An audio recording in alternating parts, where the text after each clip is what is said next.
Hey strangers, hope everyone is having a sunny Tuesday or at least a semi-warm one if you're not on the West Coast. I've been a little MIA this past month because I was traveling and writing and doing all of the things, but myself and the Livvin for Food pod is back with some really amazing guests today and lined up the next few months, so stay tuned. Back from my short hiatus, I have Carrie Morey, the founder of Callies Hot Little Biscuit out of Charleston, South Carolina. We talked about her PBS show, How She Rolls, how she navigated the female entrepreneur world, and all things, well, hot biscuits. So please join me in welcoming the wonderful Carrie Morey. 1, 2, 3, 4.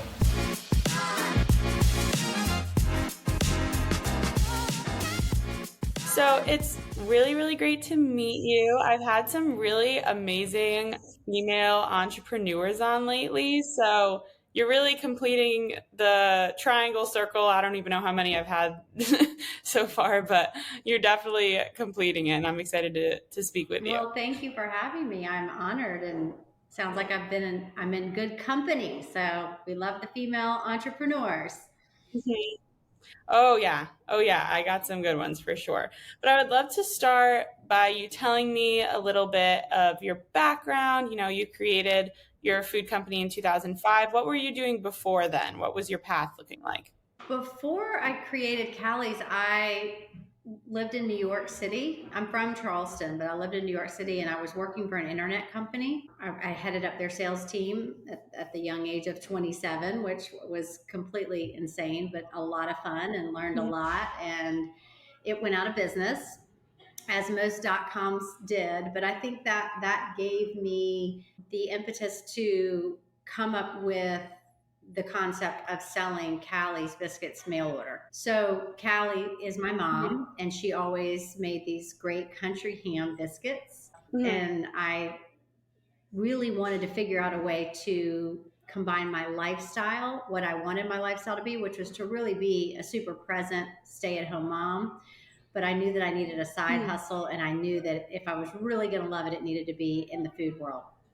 And I knew I didn't want to own a restaurant because the hours and the lifestyle it wasn't what I was looking for. So I came up with the idea to start a mail order country ham biscuit business, which is crazy in 2005 when no one was shipping food online, and certainly most of the country doesn't even know what country ham is. So the fact that we're still in business is pretty amazing, because it wasn't a particularly good business plan to start.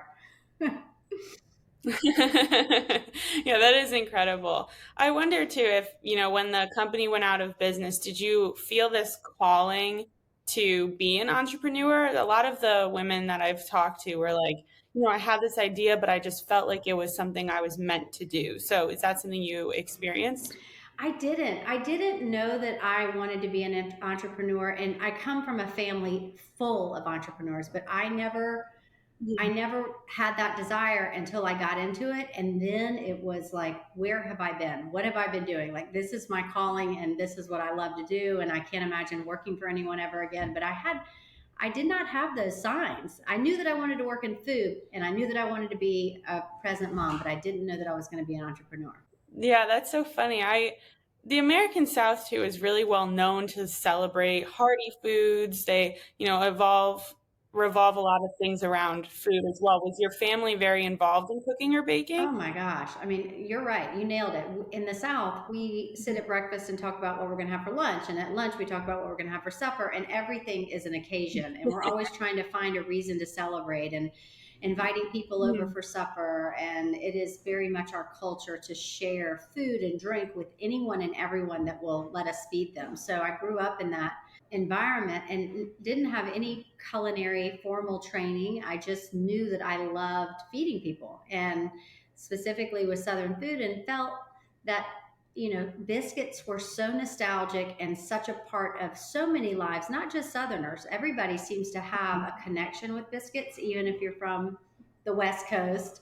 And I grew up with my grandmother making them every day, like for every meal. They are a quick bread. They come right out of the oven. They're hot. They're served on the table after everybody sat down. And I felt like nobody was doing that anymore, and there wasn't a good biscuit. And so I said, well, let's do it. We got to revive the art of biscuit making because it's kind of like our Southern heritage.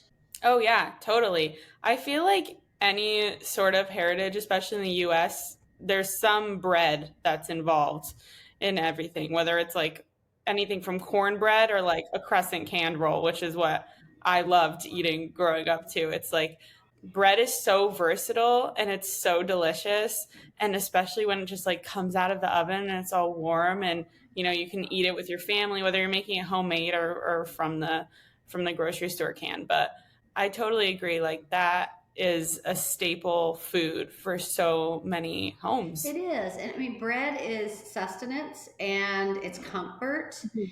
and it just completes the meal. And I can't really imagine not having bread at our supper table. And, I feel as if biscuits have become something that people think of as breakfast, but honestly, I had them more for supper than I did ever for breakfast. And I think the fast Me you too. did? Oh, good. I love hearing that because most people say, oh, breakfast biscuits. I think of like a bacon, egg, and cheese. And we rarely had that. It was always, we had bacon, we had True. eggs, we had grits, and we had a side of biscuits. But mainly it was for supper.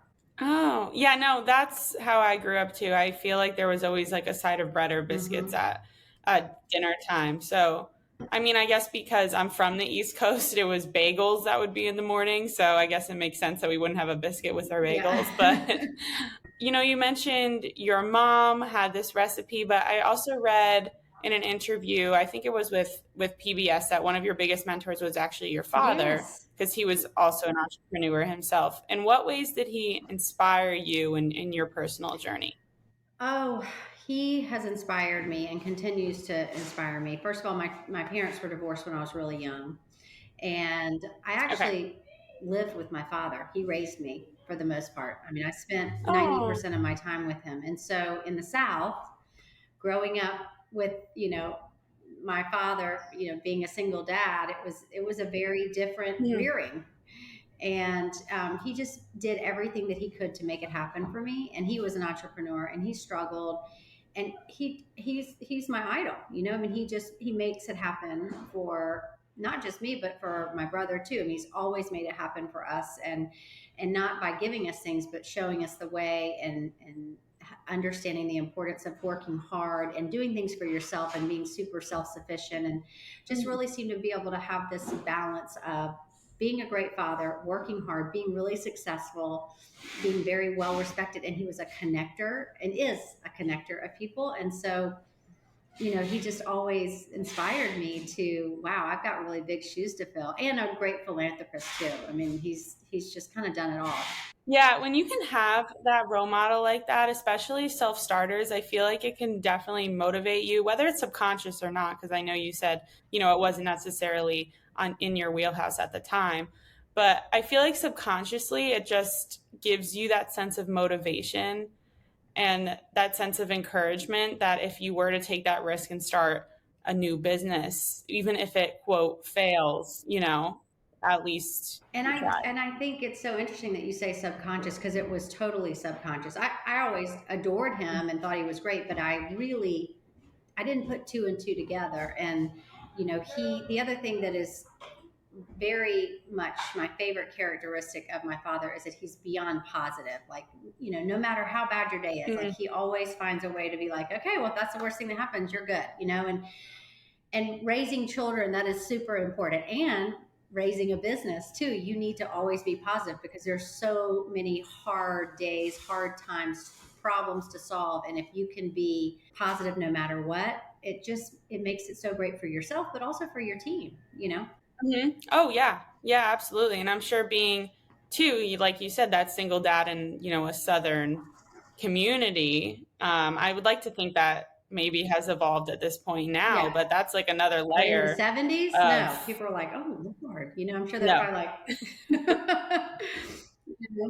I know. bless I'm his like, heart. Bless his heart. How's he doing that? That kind of thing. So, oh yeah, I know. I heard bless his heart, bless your heart is a actual dig. yeah. Well, it can go both ways. It can go both ways for sure. Okay, okay. I know.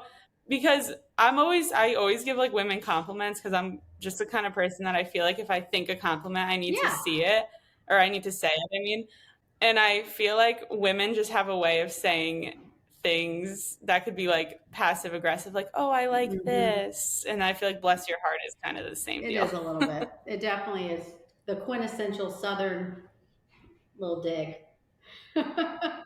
It's so funny. Hey, everyone That's has right. one, right?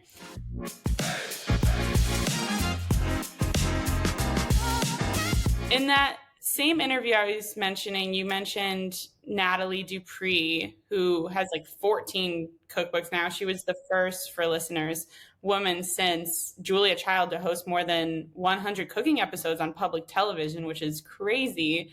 How was she able to aid you in the business? How did you guys connect? We connected. I mean, the Charleston culinary scene is pretty small, so everybody knows everybody. But I think Yeah. she is so good at seeking other women out in the food world and very directly saying, "Hey, you need to do this. You Mm. need to work harder. You need to do this idea." And at first you're like, "Oh," but you listen when she gives you advice. And we are in a culinary organization called Les Dames d'Escoffier, which is a French women's Okay. culinary organization. And so that's really where we became friends and became, she's the one that said, "You must write a cookbook." And I said, "I have no business writing a cookbook. I don't have any culinary training." And she said, "It doesn't matter. You have recipes and you have stories." And so, she really poked and prodded me and pushed me to do way more than I ever thought that I could. And I will be forever grateful to her. And she's just one of these women that believes in building other women up. And she's just, she's magical. She's magical. That's incredible. I think too, aside from Natalie, like if you look at Ina Garten, she's technically a home Yeah. cook. Like she didn't have that culinary training either, and she's a legend now. And she has I don't even know how many cookbooks now, but you're really right when you have like those stories and you have the wherewithal to test out recipes and things that other people enjoy and the history behind Yeah. it too, which is a vital piece. Like people like that personalization and they like to try new things that don't have to necessarily be like the most intricate French dessert on the Right, planet. right. I totally agree. And I think people are connected by the stories. And that was actually my favorite part. I'm not a recipe writer, so I would like hand my recipe tester these pieces of paper and say, "Well, this one had a little pinch of this and that." And bless her for having to go through all that. And thank goodness I had her to kind of get me organized. But the stories it's really what all food memories are about is what happened and why you served this and how it made them feel. And it's an annual tradition. And, that's what people want to read.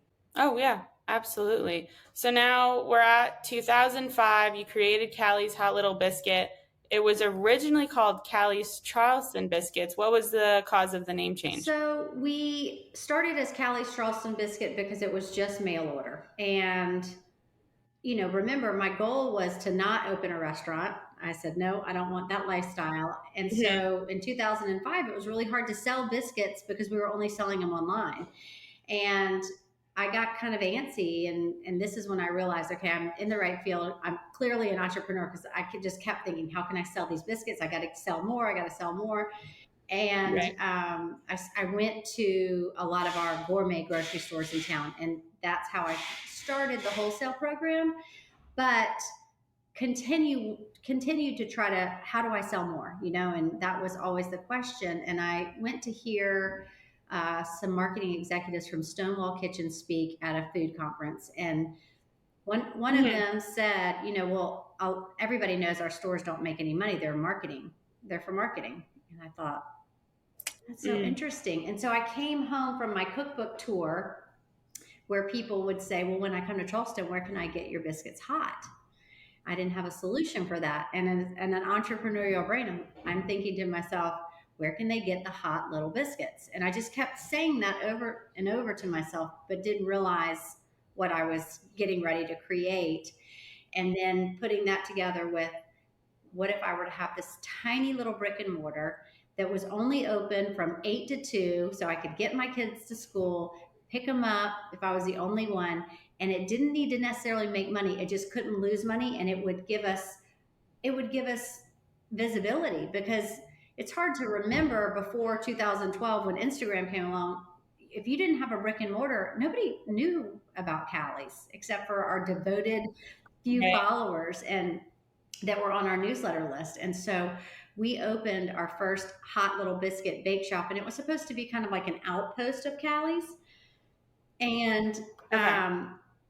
it was not at all like what we thought. I mean, it was crazy busy, lines out the door. I mean, we couldn't Really? handle it. I mean, we set this up to be this cute, like, little tiny shop, and we would have like people wait in line for 2 hours, and then we'd be sold out, and they'd get angry. I mean, it Wow. was like, oh my gosh, what do we do?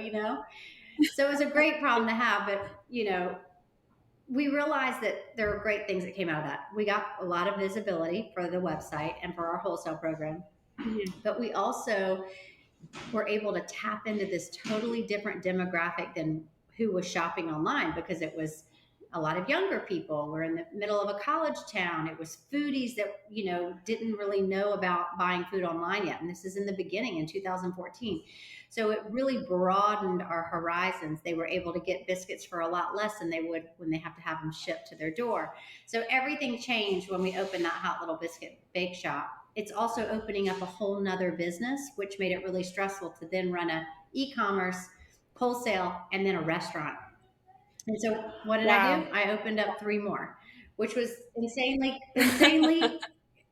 dumb of me, but also did great things for the brand. We've now downsized since COVID, but we went through this thing where people were like, do they call it Callies biscuits? Do they call it Hot Little Biscuit? And we spent a year polling and surveying our customers to see which they resonated with more. And we just felt like Callies Hot Little Biscuit, because it's the brick and mortar, it's a happy, feel good place. And so the day after COVID hit, we relaunched our brand and switched everything to one brand, Callies Hot Little Biscuit. Oh, wow. Yeah, I feel like that one resonates because it's a little bit more specific. When you do Charleston, it's kind of a general thing and it kind of feels more exclusive to just people in Yeah. Charleston.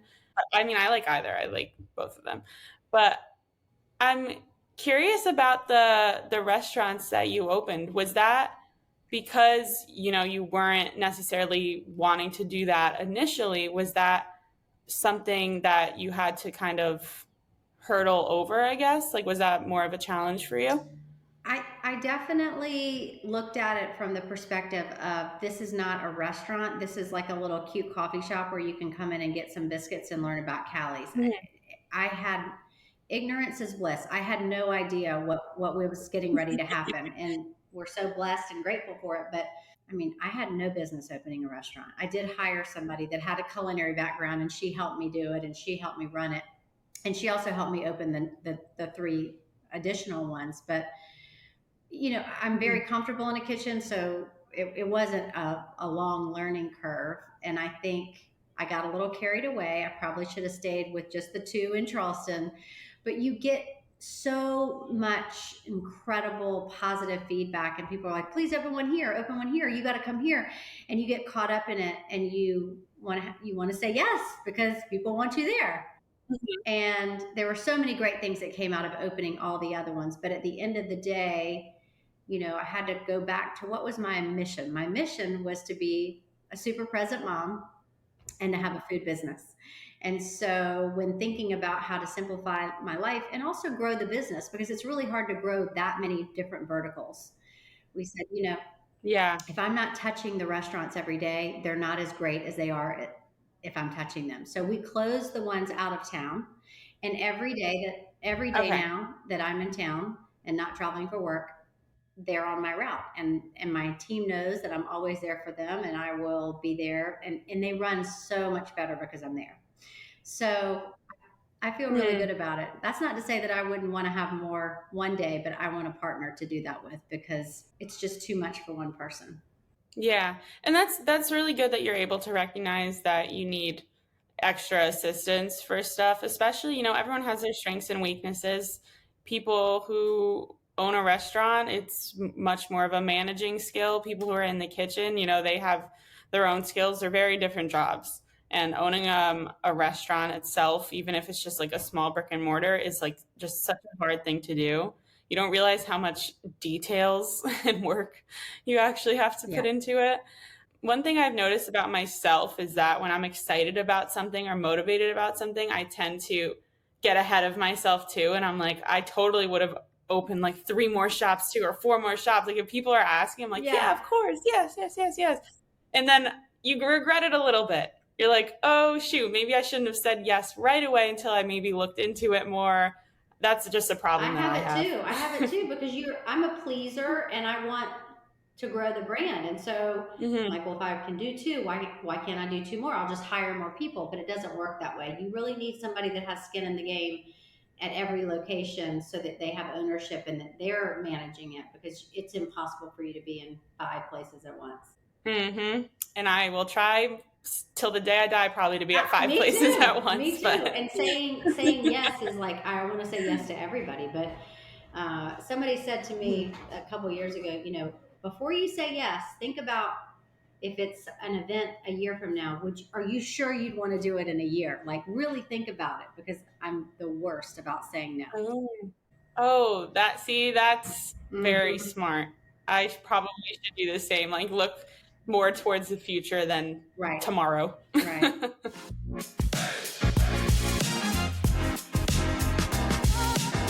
With all of the success that it now has 19 years later, was there ever a time where you thought it might not work out? Every day. Yesterday. Early this morning, my second daughter woke up in the middle of the night with appendicitis, and this is East. I know. I said, "Oh, you're fine. Get a heating pad." And thank goodness we took her to the doctor because she had to have emergency surgery. But every day there is so much doubt, and as an entrepreneur, whether it's imposter syndrome or is this going to be the day that the business ends? I don't know what it is. I know that I'm not the only one that feels that way, but 19 years in and I'm still wondering, like, are we a real business? Is this going to work? Am I going to screw it up? I don't know that goes away. If it hadn't gone away after 19 years, I don't think it's going anywhere. And maybe that's a good thing. Maybe that keeps you on your toes. Maybe it keeps you working hard. Maybe it keeps you humble. I don't know, but I definitely still have it.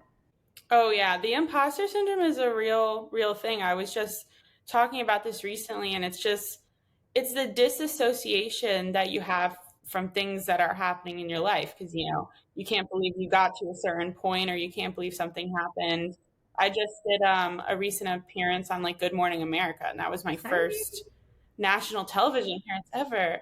It was really exciting, and I was like, but I feel so disassociated from it. I'm like, that didn't happen. That wasn't real. Like, especially when you do things over the computer too, it doesn't really, help. Yeah.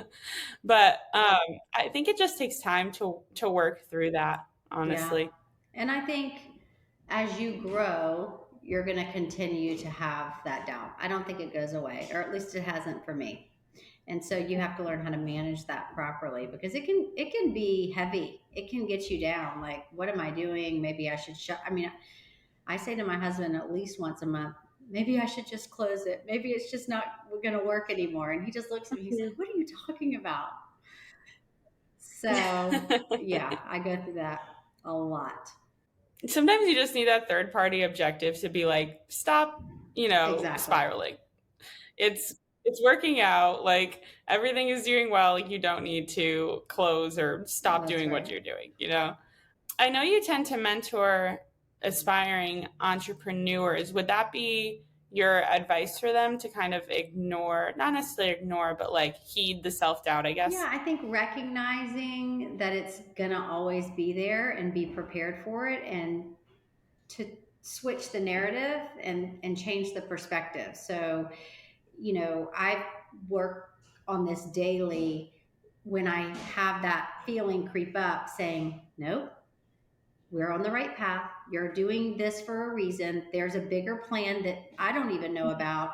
Keep moving forward. That's the one foot in front of the other. You have a bad day, go home, have a great dinner with your family, let it go, wake up the next day, and just keep moving forward. And that oftentimes, time, not overthinking it, sleeping is so key to making your thoughts It just is. calm. And usually you find the solutions for the problem. So as I'm in my older age, I've learned to not react and get so, and and I'm talking to myself all day long, like, it's going to be fine. You're going to be fine. Everything's fine. That's how I deal with it. I'm just constantly telling myself, this is going to be fine. It's not the end of the world. We're going to get through it. Mm-hmm.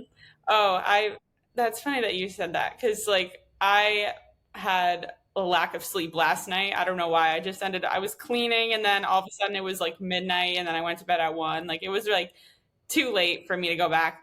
And I woke up super, super irritated this morning. So then when like my sister texted me something so simple, and I like automatically got really, really irritated about it. And I was like, okay, Olivia, take a breath. Like, this isn't that big of a deal. You'll figure it out. It'll all work out. And I always try to go with that mentality that it will all work out, because it normally does. And then if it doesn't, at least it could be some sort of learning experience. But yeah, no, it's funny that you said that. And side note, I hope your daughter's okay. Thank you. She is. That was the craziest thing. We haven't obviously have not had any experience with that, but she's all good and at home resting and doesn't have an appendix anymore. So apparently that's not something you need. No, it's not. My sister went through something similar.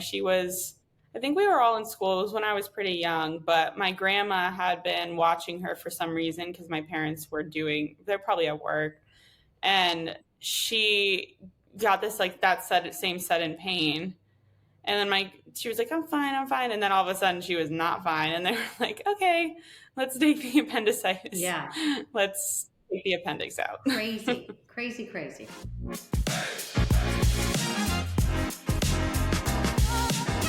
So let's talk about your PBS show, How She Rolls. Crazy. That's what it's named. Yeah. Was it an easy transition for you to go from business owner to the essential star of a television doc?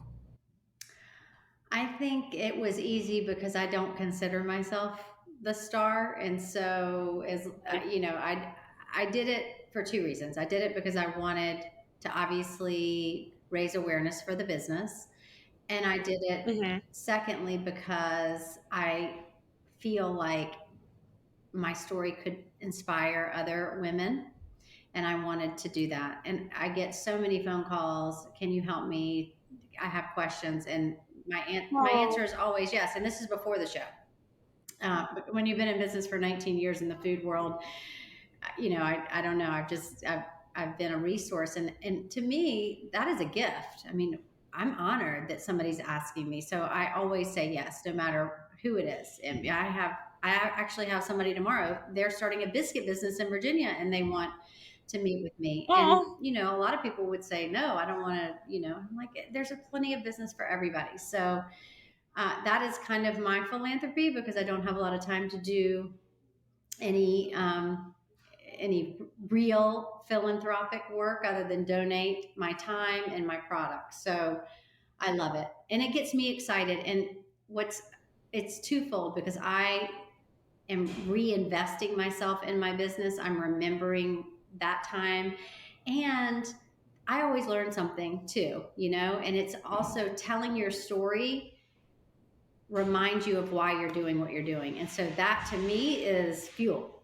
And there are so many days when you need that, when you're burnt out. And so being able to share your story is, oh, right. Okay. Maybe I am on the right track. I have been doing this for a while, and people are actually buying the biscuits. So they are. And, I mentioned imposter syndrome earlier, but when you are mentoring these other, especially women who are looking up to you and trying to see or gauge at least advice to you, do you think you are still experiencing imposter syndrome, or are you more like excited to be in that mentor role? I'm very excited to be in the mentor role. I try not to make it about me. I don't want to tout myself. I just want to help them. I started at such a time when there weren't a lot of female entrepreneurs and not many in the food world, and so there wasn't anybody for me to talk to, and it's very lonely. All entrepreneurial businesses are lonely, but especially being a female in the food world and Yes. CPG was very lonely, and I had no idea what I was doing. I had no background and just learning by mistake. So I do love it. I love being a mentor. And, every person I talk to, I say, here's my cell phone, text me anytime, like whatever you need. And if I don't know the answer, I'll get it for you. That's incredible that you're willing to do that. And I know that the women that you are speaking to, I'm sure appreciate it so much, because just having someone guide you like that, especially like not coming from a food background at all, whether if they're not coming from a food background and you didn't as much as well, like it just is nice to have that relatability and someone to kind of chat through things with, because when you are an entrepreneur, it's like you're going through all these things in your head and your own creativity, and it can be a little bit overwhelming to not have someone else to kind of talk to you about it. Totally.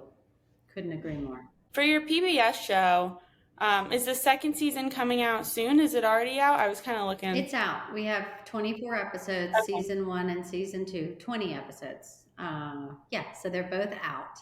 Yeah. And if you, I'm not going to tell you about the second season, but you'll see that we are only doing 2 seasons at this time. We had some family health problems, and it just seemed like the right time for me to take a break.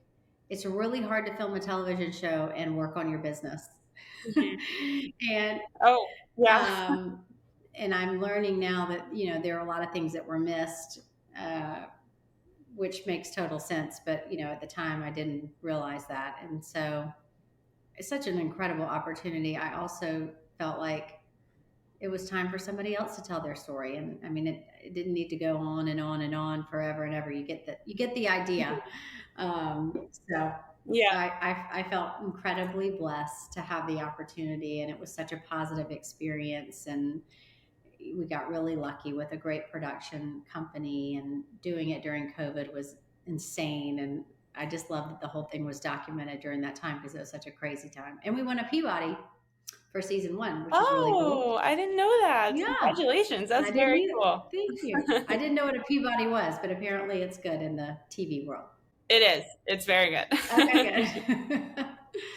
I think something that's so commendable too, especially, and this is more for like actors in movies and television shows, but they know when, the arc of their character has to end, and that's why they like leave a show or they end something. So it's a good trait to know when, something good has to come to an end, because when you tend to drag things on, then it might not be as good as you wanted to, or might not, right. do what you wanted. I wanted it to be very authentic. I didn't want to have to make up an episode. And so when we would sit down to write the episodes, it was basically looking at the calendar, and this is what's truly going on. I don't want to fabricate anything. And so, when we sat down to talk about season 3, and my youngest daughter was really sick, and I just said, I'm just not in the right headspace to do this, and I really need to start focusing on my business again. And it seemed like the right time.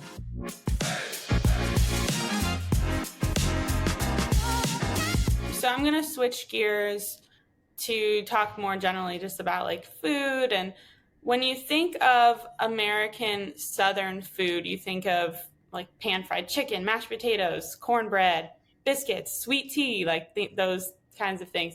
Aside from the obvious deliciousness of this food, what do you think makes the cuisine so unique? Oh, wow. That's a great question.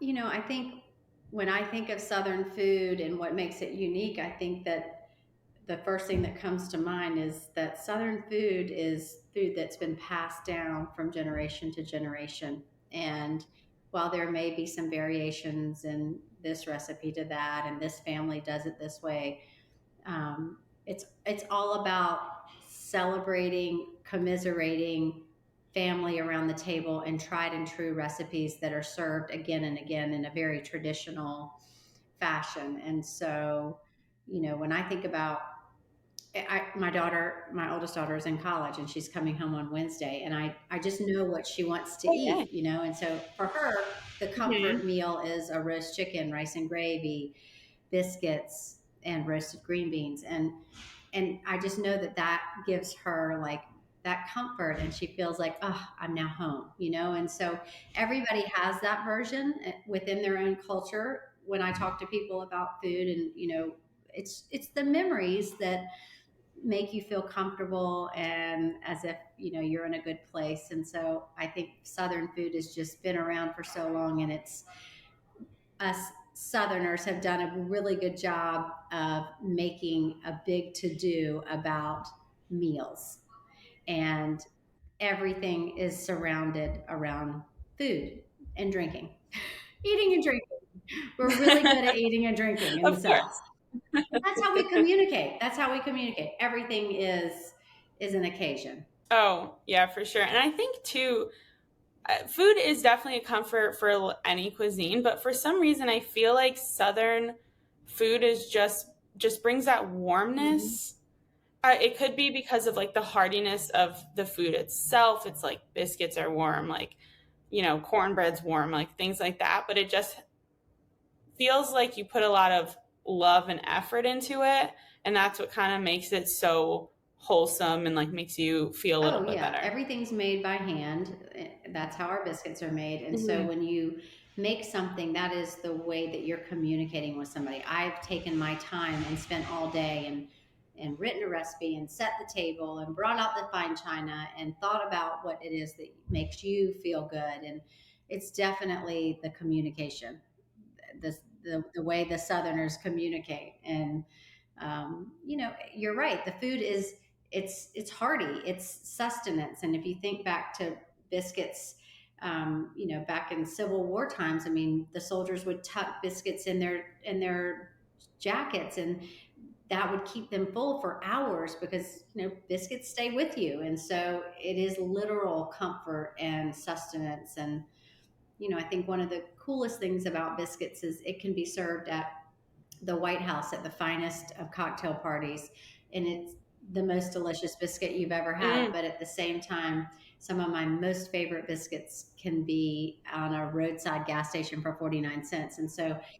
the fact that biscuits really hold no economic barriers and that they speak to everyone is incredibly important for me to recognize and to promote and talk about, because while biscuits are Southern, they really are not just the bread of the South. They're the bread of our country. They've been around forever, and they've fed everybody. Has a story about biscuits and a memory, and usually a recipe that maybe got lost along the way, or maybe it's been passed down.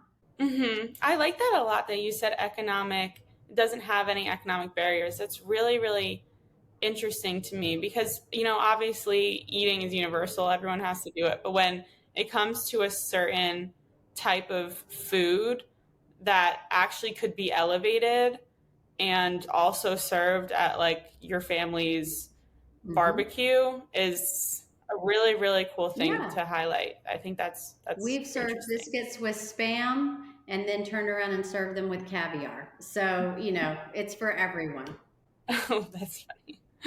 I can't say I'm a big caviar person. You should try it on a biscuit with some I herb butter. know. There's nothing better. Oh, yeah, maybe I should. I think to me, caviar is just very, very salty to me. And then while I was eating it, the person I was eating with very much pointed out that it's, fish eggs. And then that kind of got in my head and I couldn't really go forward after that. So I think I just need to go into it not Yeah, thinking and don't just think eat it. about it. And if you can get your hands on a biscuit and serve it with a ample butter, and your biscuit cut in half and toasted, and the butteriness of the biscuit and the way that the fish eggs pop in your mouth, and that, oh, there's just not much better. It's so good. When you brought up the college thing too, that actually brought me back too, because when I would come home from college, my dad would do something similar, and I'm Italian, so of course it's going to be like spaghetti Yeah, and meatballs, like a you Sunday know. gravy.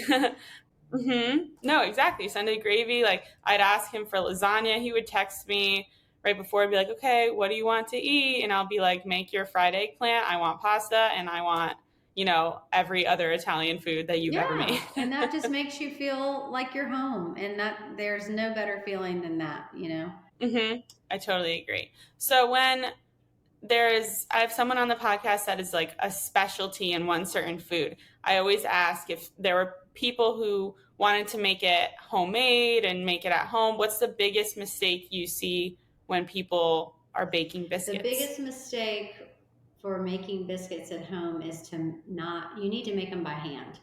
And so putting the dough in the mixer and then walking away and getting a cup of coffee is like disastrous. So it's such a quick bread, and you don't want to overwork the dough, or you end up really getting like super yingy yangy pizza dough, which gives you a tough biscuit. So you barely want to bring it together, just enough until you get all of the components together, and then stop messing with it. There's no kneading. The less you mess, the better, and you want the dough to feel kind of like down pillow, like it is just barely come together, and that will produce the most delicious down pillow, like melt in your mouth biscuit with a little crispy on the top and a little crispy on the bottom. But when you bite into it, it should disintegrate in your mouth. It should just be this delicious, slightly acidic from the buttermilk and the cream cheese, and then the salted butter just brings it all together. It's delicious. I could have one right now. I know, that sounds so good. I'm like, it's almost lunchtime where I'm at, so I'm like, maybe I have time. Do you have any, I've seen like people add certain ingredients to biscuits, but do you just advise them being, original plain biscuits, or is there anything you like to add? I love to start with the buttermilk. Our buttermilk recipe is the flour that we use, salted butter, cream cheese, and whole buttermilk.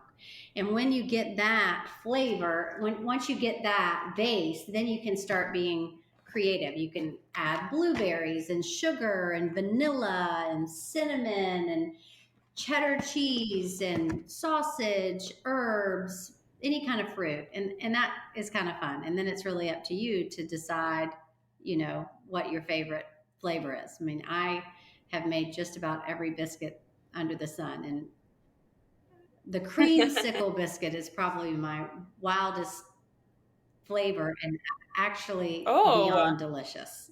Beyond delicious. Creamsicle? What is in that? It's got orange juice, freshly squeezed juice, and lots of zest. And it is double butter, no cream cheese, whole milk, vanilla, and then a great cream cheese, orange zested icing on top. It's really good. Yeah. Whoa, that sounds so good.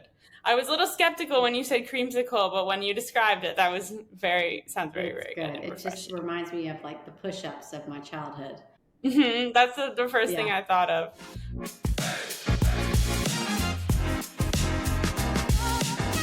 Let's talk about what's next for you. Do you have any upcoming projects you'd like to share, or anything else going on? Yeah, well, we're super excited about having all 3 of our flavors of biscuits in Whole Foods nationwide, which is amazing.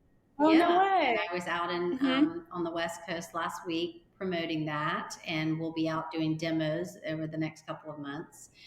And in June, we've created a new product called the Biscuit Cracker, which is it came about authentically with the leftover dough that was too tough to make into biscuits. We started rolling it really thin and docking it and making crackers out of them and putting them on our catering platters at the eateries, and they just took off. And so we have just launched a new line, online only, but will be in Whole Foods in June, of biscuit crackers. So we have sea salt, sharp cheddar, and everything, and they are so addictive. It's dangerous. Really good. Oh, the sharp cheddar! I know I can eat a whole box. They're I just so delicious. And actually, the everything is, oh my gosh, it's so good. Really good. They're all great. Well, and you taste it, and it's this crunchy, delicious cracker, but it tastes like a biscuit, which is kind of fun. Oh, that is fun. I'll have to try those. That's so exciting. I have a short game for you if you're up for it. I do it with every single guest. I'm in. All right, cool. So it's like a little lightning round. I'm going to say random foods and food trends, and then you're going to tell me if you're for or against Okay. them. I'm ready. Cool. All right. First one, plant-based burgers. I'm not here for it. Totally fair. It either has to be the best burger of my life or I'm not doing it plant-based. Agreed. Second, boxed cornbread mix. I love boxed cornbread mix. I'm a Jiffy You girl. do? Oh yeah, that's like so nostalgic. And I grew up making cornbread that way. But one of my most favorite things to make with it currently is corn dogs. Really good for corn dogs. Oh, that's so southern. So good. Who doesn't love a corn dog? Oh my gosh, so good. That's actually, yeah, that's so smart. I never really thought of it beyond cornbread. But, I normally make cornbread once a year for Thanksgiving, and I need to make it more because it's literally so good. And my family makes me double the trays so that we have extras left over. That's how good it is. Well, we have, we also, one of my recipes in my first cookbook is like skillet cornbread cakes, which are to die for. So instead of putting it in muffin tins or making it in a cast iron, you fry them like pancakes. Put a little green onion in there and maybe roast some shrimp and put a little like sriracha mayo. Like, oh, so good. So good. Oh, okay. That kind of leads into my next one slightly because you mentioned one ingredient. Okay. Shrimp and grits. Yeah, I have to say yes to that. I'm trying to get you canceled if you say no to shrimp and grits. Yeah, we can't say no. Third one, chicken fried steak. Oh, one of my favorites. One of my favorites. My best friend, who is my director of operations, her mother's country fried steak is in my first cookbook, and it is the ultimate comfort food. Okay. I haven't had it in a really long time. Normally, I'm not a huge fan of fried things. I don't know why. The flavor never resonated with me. I just didn't like it as much, except for fried Oreos. That is like, I do like those. They're really gross, but I've never had a fried Oreo, but I mean, to be Southern is to love fried food. So I've never met a fried food I didn't like, and I could eat fried food every day, and probably shouldn't, but I love it. I'm obsessed. Nah, shouldn't is relative. You can eat fried food. All right, fifth one, pineapple casserole. No, ma'am. I don't even know what that is, but no. Pineapple is for pina coladas. That's all. And I do love oh my gosh, what is the pork carnitas? But no, it's called something else. I'm totally blanking with pineapple. Oh, I know what you're talking about.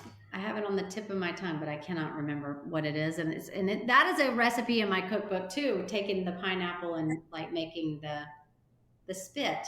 Oh, I'm sleep deprived today, but you get what I'm saying. So am I. I'm always sleep deprived. I'm gonna think about it in like 30 minutes and text you. All right, and then let me know, and then I'll just insert it right here. Okay. It's funny because I was looking up Southern food trends that were kind of recent, and then I came across this article that was, I don't really like this word, but quote, weird or maybe out of the ordinary from the regular like Southern food trends, and pineapple casserole came up, and I was like, this doesn't sound like something I'd be interested in, so I wanted to get your opinion. Did you read it? I bet it probably has like coconut in it. That sounds like something my grandmother would have made back in the day, and I would have said, no thank you to that. Tacos al pastor. I just remembered it. Al pastor. Oh, I know what you're talking about. I did read it, but now my also sleep deprived brain is forgetting everything that was on it. So I'll get back to you on that. Okay. All right. Here's my final question for you that I also ask every guest. If there is one baking appliance or utensil that you think everyone should splurge on, what would it be and why? Oh my gosh. I really probably would say the one thing that I couldn't live without, and I think everyone should have, is a zester. Because to me, citrus is probably, for people that don't cook all the time, the most underrated ingredient in your kitchen. It can change everything from the zest to the juice to, there's just everything should have some kind of citrus in it. So I love my zester, but then you can also use it to mince garlic and ginger and grate Parmesan and breadcrumbs. I mean, so I love a zester. I travel with mine. A zester and a peeler and a knife, and I'm good to go. That's so funny. You're just like in a hotel room with a zester. Pretty much. No, you're so right though. Citrus brightens up like every single dish I make, even just like a little lemon or, orange is underrated too. I think orange is so underrated. Any citrus I'm a huge fan of, and I almost like the zest more than the juice. Like I'm obsessed, and it makes great rims for cocktails too. I feel like that sometimes gets missed. Put the zest in your cocktail rim. Oh, that is so true, because you always think just like sugar or salt. Yeah. I go to margaritas automatically. Yeah. That's just what I go to. And I love sugar, salt, zest, cumin, chili powder, and a little cayenne. And that's really a fun rim. Mm-hmm. Okay, that sounds really good. Okay, what drink are you putting in it though? Oh, well, you mentioned margarita, which is in my top 2 favorites. So that, but I also love a classic daiquiri with a fun rim. I mean, there's the possibilities are really endless. Salty dogs are one of my favorite drinks ever, and that's a great rim to have with the grapefruit zest. So I could go on for days about rims. I think all drinks should have rims. We'll just have a separate episode to talk about alcohol rims. I actually this actually wasn't recent. I don't know why I said that. This was like 2 or 3 years ago. And I had a strawberry daiquiri mixed with a pina colada. And I forgot what they called it, but it was so mind-blowingly delicious. Like, I think about it often. I was also beside a pool and the weather was nice, so that could have attributed to how much I loved it as well. But if you haven't tried that, you should try it. I'm going on vacation on Thursday, and I'm going to make a point to do that. It probably is good because it's not super sweet. It cuts the super sweet of the daiquiri, and you get that savory from the pina colada too. Sounds good. I'll try it and let you know. Yeah. Okay, yeah. Are you going on a tropical vacation? I am. On Thursday, we're going to the Virgin Islands for spring break. Fun. I was just in Cabo, which was like crazy nice. It was for a work trip. I didn't pay for it. Just to make that clear. That's even better. To be able to go there for work is amazing. Yeah, I was living life with cocktail next to me in the pool and everything. So I'm excited for you to go to the Virgin Islands. I've never been there, but it sounds very nice. Yes, I am looking forward to it. Counting down the hours. I'm sure. All right. Well, those are all my questions for you. So thank you so much for taking the time out, coming on. Enjoy your vacation. I'm glad your daughter's doing well. And thank you. It was so great to meet you. So nice to chat with you. I really appreciate you having me on and spreading the good buttery word of Callies Biscuits. Oh, yeah. That leads right into my outro, which is you can keep up with Carrie's latest project on Instagram at Carrie Bailey Morey, or check out www.calliesbiscuits.com. Yes.